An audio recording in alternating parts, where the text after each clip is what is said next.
Doctor ortho Ayurvedic oil और capsule. अब दर्द भी घुटने टेकेगा। जम्मू कश्मीर के शोपिया में एनकाउंटर जारी, 2 से 3 आतंकवादियों को घेरा। आज ही पहलगाम हमले में शामिल आतंकवादियों के पोस्टर लगाए।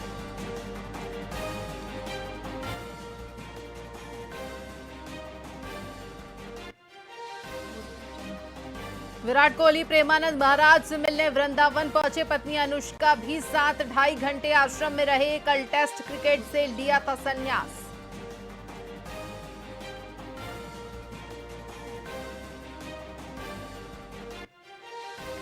सेंसेक्स 1000 अंक गिरकर 81,400 पर कारोबार कर रहा। निफ्टी भी करीब 300 अंक लुढ़का। कल बाजार में रही थी 2,975 अंक की तेजी।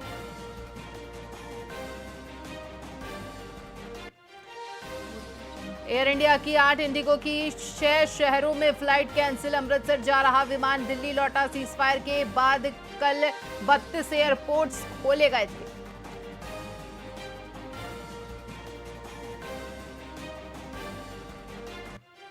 आईपीएल 2025 का नया शेड्यूल जारी। बेंगलुरु कोलकाता मैच से होगी शुरुआत। 17 मई से 3 जून तक होंगे कुल 17 मैच।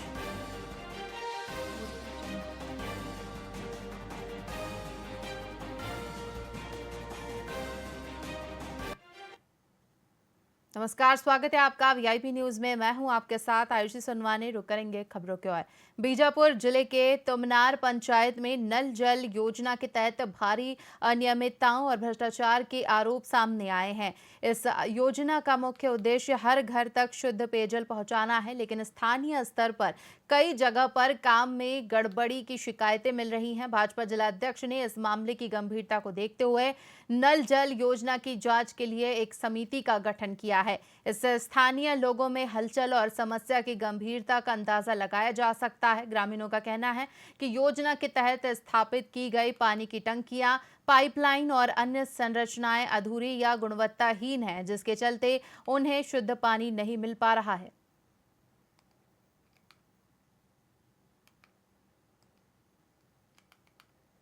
रोड तो कब से हम लोग ये कर रहे हैं, लेकिन बन नहीं पा रहे। ग्राम सभा में भी आवेदन दिया, हमको पुलिया भी चाहिए। यहाँ एक तो पुलिया लगेगा, पुलिया भी चाहिए। ये सारे पानी इधर आ रहा है हमारे घर तरफ, कहाँ न नहीं मिल रहे। तो आप लोग सड़क को नहीं, थोड़ा व्यवस्था करता हूँ। लोगों को नहीं पता बताए हैं, बताते हैं, करने से तो होगा। क्या बोलते हैं। वो बनेगा बनेगा हो जाएगा बोलते। ये जो नल का माध्यम जो लगा है ना, वो अपने घर बहुत दूर है। नल तो लगा है, लेकिन सरकार का योजना यहाँ पे पानी मतलब घर घर तक नहीं पहुँच पा रहा है। ये बहुत तकलीफ होता है। 1-2 किलोमीटर पैदल चल के जाते हैं गुंडी लेके पानी लेने के लिए। अरे नहीं मिल पाता है सर पानी। को क्या है, बरसात के टाइम पे बादल वादल चाहता है तो सौर ऊर्जा वाला है, बिजली वाला होने से पानी आ जाता। यहाँ पे लगाए नल भी 1 साल हो गया, लेकिन इसमें कोई पानी का सुविधा ही नहीं है। ऐसी पड़ा है रोड किनारे। कोई आने जाने वाले भी पी के जाते हैं, उनको नहीं मिल रहा है। हम लोग घर में उपयोग करने के लिए इसके लिए भी नहीं मिल रहा है। ऐसे ही देखते रहने के लिए लगा दिए, क्या के लिए कि वो अब सरकार जाने, जो डाले वो ठेकेदार जाने, हमको तो नहीं मालूम। इसमें तो पानी आता ही नहीं है। ये जो बनाए हैं टंकी, इसमें भी हमको दिक्कत जाता है। जब बादल आ जाता है तो पानी उसमें चढ़ता नहीं है, डब्बा भरता नहीं है। पानी के लिए बहुत दिक्कत होता है। कहाँ यहाँ से वो 500 मीटर दूरी में एक बोरिंग है, वहाँ जाते हैं, वहाँ पे भी नहीं होता है। तो इधर जहाँ मिलता है वहाँ से पीने के लिए तो लाना ही पड़ेगा। पानी नहीं रहेगा तो चुपचाप नहीं रहेंगे। बहुत दिक्कत होता है यहाँ पानी के लिए। इसमें भी अभी भी 2 दिन बहुत परेशान हो रहे थे। लाइट 1 सप्ताह नहीं था, इसमें भी पानी नहीं भर रहा था, पानी नहीं फुर रहा था। इधर उधर एक एक बूंद के लिए तड़प रहे थे। हम लोग सरपंच से भी बोलते हैं हमको बोरिंग भी डाल दो। जिसके घर में बोर है वो तो बिंदास रहेगा, जिसका नहीं है वो तो परेशान होते ही रहेगा ना, इधर जाना उधर जाना। मैं डोंगरी पारा से हूँ। कई सालों से मेरे को पानी नहीं मिल रहा है, मैं बहुत परेशान हूँ पाने के लिए। तो हमारे पारा में नल जल तो टैंकी खड़ा किए हैं, लेकिन नल जल कनेक्शन मेरे घर पे नहीं है और भी कुछ घर मन में नहीं है। इसलिए हम लोग पाने के लिए बहुत समस्या हो रही है। में पानी नहीं मिल रहा है उसमें से भी, खाली टैंकी खड़ा कर दिए हैं।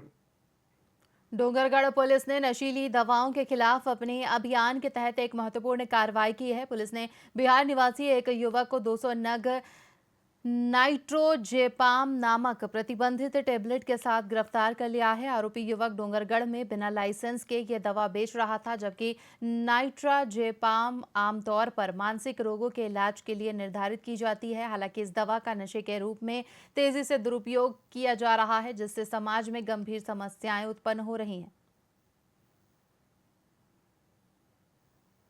थाना डोंगरगढ़ में वरिष्ठ अधिकारियों के निर्देशन पे नशीले पदार्थों व शराब के लगातार कार्रवाई की जा रही है, जिस पे आज नाइट्राजेपाम टेबलेट 20 पत्ता पुलिस के द्वारा जब्ती कर कार्रवाई की जा रही है। ये जो मुख्य आरोपी है, जिसमें साजन कुमार कंसारा बिहार का रहने वाला है, इससे जब्त किया गया है और इस पे पुलिस द्वारा कार्रवाई कर उनको 20 खा NDPS एक्ट के तहत न्यायिक रिमांड पे भेजा गया है। थाना डोंगरगढ़ में वरिष्ठ अधिकारियों के निर्देशन पे नशीले पदार्थों व शराब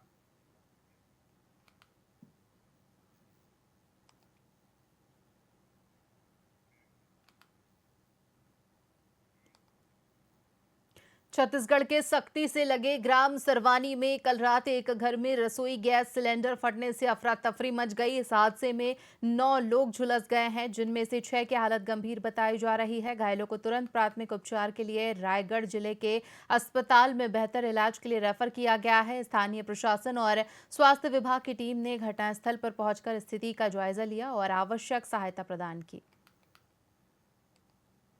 कल 7 सवा 7 बजे आसपास ना हवा तो पहले से चल रहा था, 6:30 सवा 6 बजे से ही हवा चल रहा था। फिर हवा चलने के बाद अचानक ना 7 बजे आसपास यहाँ पर जो घर में है ना, वो तार स्पार्किंग किया, उधर से जो लाइन आया है, और स्पार्किंग करने के बाद ना वो घर तरफ अंदर लाइट मतलब चल दिया, स्पार्क करते करते लाइट तार में। और उसके बाद जो घर में अंदर में कपड़े वपड़े थे उसको पकड़ लिया आग। और भाई मेरा क्या है, थोड़ा सा बाहर गया था, ताला बंद था अंदर से, तो घर के अंदर में गैस भी रखाया हुआ था, तो आग इतना पकड़ लिया कि हम लोग खोल भी नहीं पाए, और गैस अंदर से ना एकदम से फट के बाहर निकल गया। और ये दीवार वाल सब फोड़ दिया है, और मेरे को भी ये सब चोट लगा है। सब कितने लोगों को लगा इसमें घर के लोगों को 2 लोगों को लगा है, बाकी बाहर के लोगों को 7-8 लोगों को लगा है। अच्छा, तो आप लोगों को कैसे लगा? अंदर में थे आप लोग? नहीं, हम लोग यहाँ आंगन में थे, ये बाइक वाइक हटा रहे थे जब आग वग जल रहा था। तो अच्छा, तो सिलेंडर वगैरह था अंदर बता रहे थे? हाँ सर। सिलेंडर था, क्या सभी फट गया कि नहीं, 2 सिलेंडर थे, उसमें एक ही फटा है, फट गया? एक बचा है। दीवार वाल को उसी लिए क्षति? हाँ, वही। मदद के लिए उस समय फायर ब्रिगेड वगैरह आए थे, कितना टाइम लग गया आने में? फायर ब्रिगेड जांजगीर से आया, उसको लगभग 1.5 से 2.5 घंटा लग गया कॉल करने के बाद। सख्ती से नहीं था? शक्ति में नहीं मिल पाया, जांजगीर से आया तो 1.5-2 घंटा लग गया, इतने में इधर सब जल गया था। काफ़ी प्रयास किए हम लोग शक्ति में, लेकिन नहीं मिल पाया इधर, तो फिर जांजगीर से आया वो, इसीलिए लेट हो गया।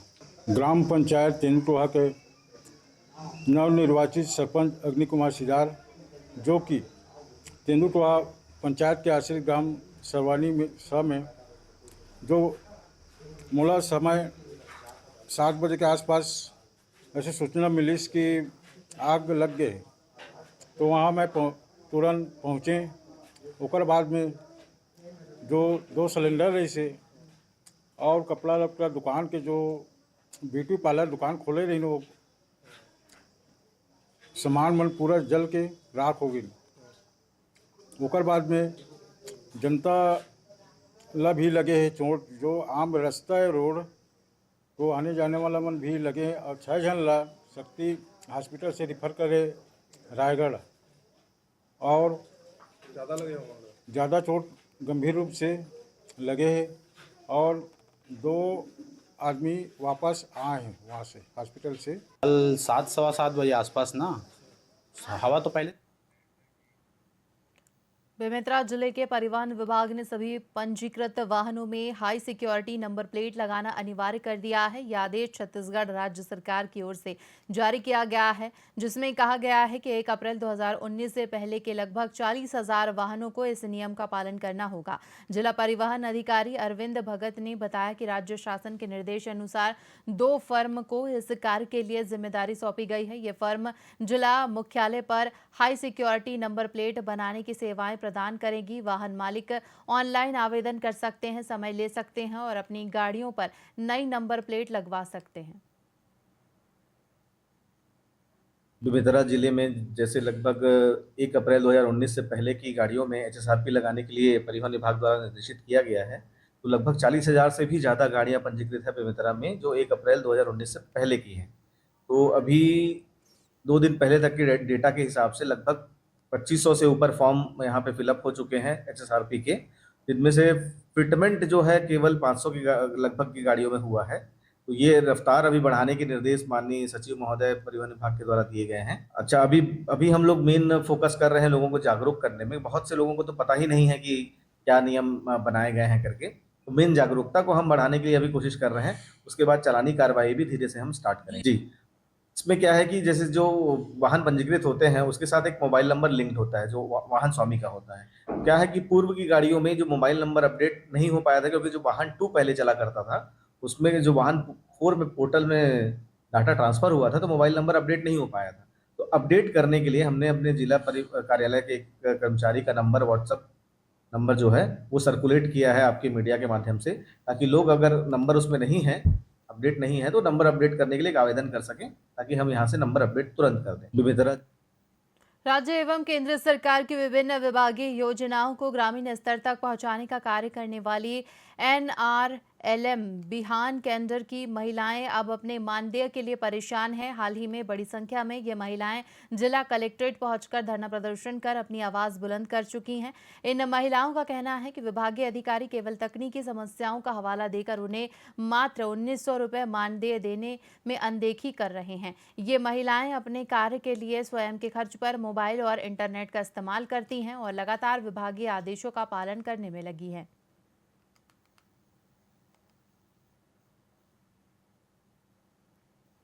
ना भैया, इतने महंगाई के जमाना है, 4-4 महीने से पेमेंट नहीं आया है तो परेशानी तो होगी ही ना। काम के साथ साथ आप एक गृहिणी है क्या? हाँ, गृहिणी है। अभी सभी बच्चों को पढ़ाई में परेशानी आ रही है, राशन सामान में परेशानी आ रही है, बहुत सारा परेशानी आ रही है। हम लोग बिहान कैडर हैं, बिहान संयुक्त कैडर में सभी कैडर हैं, जिसमें सक्रिय महिला पशु सखी, कृषि सखी, बैंक मित्र, FLCRP, RBK, PRP सभी लोग हैं। और हम लोग लगातार हमारी जो 4 महीने की मानदेय है, जनवरी, फरवरी, मार्च, अप्रैल और ये अभी मई चल रहा है, लेकिन 4 महीने का हमारा मानदेय नहीं आया है। आप सोच सकते हैं कि फ्री में जो 4 महीने से हम लोग जो काम कर रहे हैं, सरकार की सभी विभाग के काम, चाहे वो स्वास्थ्य विभाग हो, पंचायत विभाग हो, मनरेगा विभाग हो, कृषि विभाग का हर विभाग, पशु विभाग का हर विभाग का हम लोग काम करके दे रहे हैं जमीनी स्तर से। और घूम घूम के हम लोग काम कर रहे हैं। सुशासन दिवस हो रहा है, वहाँ पर भी हम लोग सुबह से लेकर के रात तक, शाम तक हम लोग ड्यूटी लगा रहे हैं। पंचायत में जा करके सभी आवेदन को भरा जा रहा है, लेकिन हम इतना काम करके भी भटक रहे हैं। 4 महीने से हम लोग हर महीने एक ज्ञापन लेकर के आते हैं कि हमारा मानदेय तत्काल दिया जाए करके। 24 तारीख को हम लोग एक दिन का धरना प्रदर्शन भी किए थे कि हाँ, रैली करके हम लोग कलेक्टर सर को ज्ञापन भी दिए थे कि तत्काल हम लोगों का मानदेय दिया जाए करके, लेकिन अभी तक नहीं आया है। और ये बात भी आई थी कि 29 तारीख के दिन में पेपर में आया था कि आप लोगों का संकुल में भेज दिया गया है नकुरा बैंक में करके, लेकिन वहाँ जब आ गया तो हमारे खाते में आने में कितना टाइम लगता है। तो तत्काल हमारे खाते में पैसा मिलना चाहिए। अगर खाता में टेक्निकल प्रॉब्लम बताया जा रहा है कि चेक बाउंस हो जा रहा है या कुछ इश्यू बता रहे हैं, तो हम लोगों को हाथ में पैसा दिया जाए, ये हमारी मांग है। ना भैया, इतने आम आदमी पार्टी ने जिलाधीश महोदय को एक ज्ञापन सौंपा है, जिसमें भिलाई नगर निगम के खिलाफ स्मृति गृह निर्माण सहकारी संस्था द्वारा 1 करोड़ 80 लाख रुपए के बकाया जलकर राशि का मामला उठाया गया है। ये राशि 2017 से 2025-26 के बीच की है, जो अभी तक निगम को नहीं दी गई है। आपने आरोप लगाया है कि भिलाई नगर निगम छोटे व्यापारियों के खिलाफ कठोर कार्रवाई करता है, लेकिन स्मृति गृह निर्माण सहकारी संस्था के मामले में कोई सख्त कदम नहीं उठाया जा रहा है। आम आदमी पार्टी ने मांग की है कि इस बकाया राशि को तुरंत वसूल किया जाए। आम आदमी पार्टी को ये जानकारी में आया कि भिलाई नगर निगम को स्मृति गृह निर्माण सहकारी संस्था से लगभग 1 करोड़ 80 लाख रुपए जलकर राशि वसूल करनी है, और ये वर्ष 2017 से लेकर के वर्ष 2025 तक का है, 25-26 तक का। अब सवाल ये है, मैं आपको कुछ दिन पहले की एक घटना बता देता हूँ। एक व्यावसायिक परिसर में कुछ व्यापारियों ने संपत्ति कर जमा नहीं किया था। उनका संपत्ति कर था 20 लाख रुपए। तो भिलाई नगर निगम ने उनके दुकानों में ताले लगा दिए। अब 1,80,00,000 की राशि छोटी मोटी राशि होती नहीं है, तो इतनी मेहरबानी स्मृति गृह निर्माण सहकारी संस्था के ऊपर क्यों है? अब और एक मजेदार तथ्य ये भी है कि वर्ष 2017 से वहां के जो विधायक हैं वो भी पार्षद रहे हैं, ठीक है ना, महापौर कितने बार बदल चुके हैं, तो आप आयुक्त इतना मेहरबान क्यों है स्मृति गृह निर्माण सहकारी संस्था के ऊपर? माननीय विधायक राकेश सिंह जी उनके ऊपर क्यों मेहरबान है? और एक और मजेदार बात है कि भिलाई नगर निगम के पास एक समय सरप्लस पैसा रहता था, अभी कर्मचारियों को सैलरी देने के लिए पैसे नहीं है, तो उसके बावजूद 1,80,00,000 रुपए वसूल न करना, इसके पीछे कौन जिम्मेदार है? जी पहले भी ऐसा होता रहा है। निगम कभी भी अपने जितने भी जल कर से संबंधित नहीं, संपत्ति कर से संबंधित भी सभी तरह के मामलों को होल्ड पे रख देता है और अधिकारियों पे विशेष मेहरबानी होती है जो अधिकारियों के नजदीकी हैं या उनके खासम खास हैं। तो इन सब चीजों को लेकर एक प्रॉपर जांच होनी चाहिए। जांच होने के बाद में इन पैसों को वसूल करके जिन लोगों को तनख्वाह दी जानी चाहिए उन्हें कायदे से तनख्वाह मिलनी चाहिए। और काफी सारे लोगों को ये भी परेशानी है, प्रशासन की तरफ से ये चाहते हैं कि निष्पक्ष जांच हो इसको लेकर। आम आदमी पार्टी को ये जानकारी में आया कि भिलाई नगर निगम को कामिनी श्रीवास कलेक्टर कार्यालय पहुंचकर अपनी व्यथा सुनाने पहुंची, जहां उन्होंने बताया कि उनका पुराना पुश्तैनी मकान निर्माणाधीन है और गांव के कुछ लोग उन्हें उस मकान से सटा हुआ एक आर्ट हटाने के लिए दबाव बना रहे हैं। इसके परिणाम स्वरूप अपने अधूरे मकान का निर्माण नहीं कर पा रही हैं, जिससे वो मानसिक तनाव में ग्रसित हो गई हैं। कामिनी ने कहा कि गांव के कुछ लोग उन्हें रोज परेशान करते हैं और झगड़े की स्थिति पैदा हो रही है, जिससे विवाद बढ़ता जा रहा है। हाल ही में उनके साथ मारपीट भी की गई। इस सभी परेशानियों के चलते कामिनी ने कलेक्टर से न्याय की गुहार लगाई है।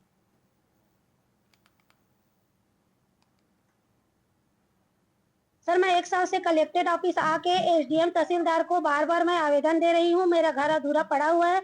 मैं लोन निकाल के अपने मम्मी पापा का जो पूर्वज का जमीन है उसमें मैं घर बना रही हूँ, लेकिन खेमलाल साहू और मेरे गांव के प्रमुख हीरामन साहू, मंथिर साहू और सुरेंद्र लिल्हारे, विजय वर्मा, कृष्णा वर्मा, इन सब ने मिलकर मेरे घर को स्टे लगा दिया है, रोक दिया है कि जब तक सामने का चौरा को आप हमारे गली का चौड़ीकरण के लिए नहीं दोगे तब तक हम उस ओरसा को काटने नहीं देंगे करके, और उसमें मेरा इतना नुकसान हो गया है। बस मैं यही अपील कर रही हूँ कि मेरे घर का जो निर्माण रुका हुआ है उसको फिर से निर्माण के लिए बोला जाए। गांव को जाके हम लोग बार बार समझाए, लेकिन गांव वाले लोग, प्रमुख लोग नहीं समझे। और कल मेरे माँ बाप को गांव के प्रमुख लोग मिलकर सुरेंद्र लिल्हारे सामने में खड़े होकर हाथ पे हाथ धर के, और गाँव के और प्रमुख लोग सुरेंद्र यादव और नरेश यादव और उनके पूरे फैमिली के साथ में मेरे माँ बाबू को बहुत मारे हैं, उनका गला दबाकर उन लोग को मारे हैं। और आज वो लोग मेडिकल के लिए गए हैं। कल थाना में हम लोग रिपोर्ट किए हैं। आपको पता है कि मकान बनाने के लिए रास्ते के लिए कुछ जमीन छोड़ना पड़ता है? हाँ मुझे पूरा पता है सर। हमारा घर पीछे में है और हमारा उसी में पहले रास्ता दिया गया था। जब उसको आबादी दिए तो सामने में हमको रास्ता दिया गया था। सामने सुरेंद्र यादव के घर को 2.5 डिसमिल उनको वो आबादी दिया गया था और बगल में ही जस्ट हमको रास्ता के लिए दिया गया था, लेकिन वो हमारे रास्ते को रोक कर पहले मिट्टी का रूम बनाए, उसके बाद अब उसमें पक्की रूम बना रहे हैं। उनके आवेदन पत्र को मैं देखा है कि वो महिला सरोज नाम की महिला ग्राम बौदेली से आई है, थाना तुमड़ी बोर्ड से। उनका ये कहना है कि वो मकान बना रही है और बगल में एक खेमलाल का मकान है जिसका बरसात का पानी उसके घर में गिरता है। गांव में कुछ समझौता हुआ था कि बरसात का पानी उसके घर में नहीं गिराएंगे, लेकिन उसके बाद भी अब इसका जो डोर लेवल तक इसका मकान बन गया बता रहे हैं। तो उसके बाद अब वो आदमी सामने वाला खेमलाल जो है मानने को तैयार नहीं है। इस संबंध में पहले भी टीआई साहब को आवेदन दिए थे, बता रहे थे। तो अभी मैं टीआई साहब को कॉल करके उसको बोला हूँ कि सामने वाले आदमी को बुला करके ये समस्या का समाधान कराएं। छत्तीसगढ़ के मुख्यमंत्री विष्णुदेव साय ने रायपुर पहुंचे और केंद्रीय मंत्री शिवराज सिंह चौहान ने सौजन्य मुलाकात कर उनका स्वागत किया। आपको बता दें कि केंद्रीय मंत्री शिवराज सिंह चौहान 13 मई को अंबिकापुर में आयोजित मोर आवास मोर अधिकार कार्यक्रम में शामिल होंगे। केंद्रीय मंत्री चौहान राज्य में नवनिर्मित 51,000 प्रधानमंत्री आवास योजना के हितग्राहियों का गृह प्रवेश कराएंगे। इसके साथ ही उत्कृष्ट कार्य करने वाली स्व सहायता समूह की दीदियों लखपति दीदियों को सम्मानित भी करेंगे। रायपुर पहुंचने पर शिवराज सिंह चौहान का विधानसभा अध्यक्ष डॉक्टर रमन सिंह, उप मुख्यमंत्री अरुण साव, उप मुख्यमंत्री विजय शर्मा, कृषि मंत्री राम विचार नेताम, वन मंत्री केदार कश्यप, वित्त मंत्री ओपी चौधरी सहित अन्य जनप्रतिनिधियों ने स्वागत किया। खबरों में फिलहाल इतना ही। बने रहिए वीआईपी न्यूज के साथ। मुझे दीजिए इजाजत। नमस्कार।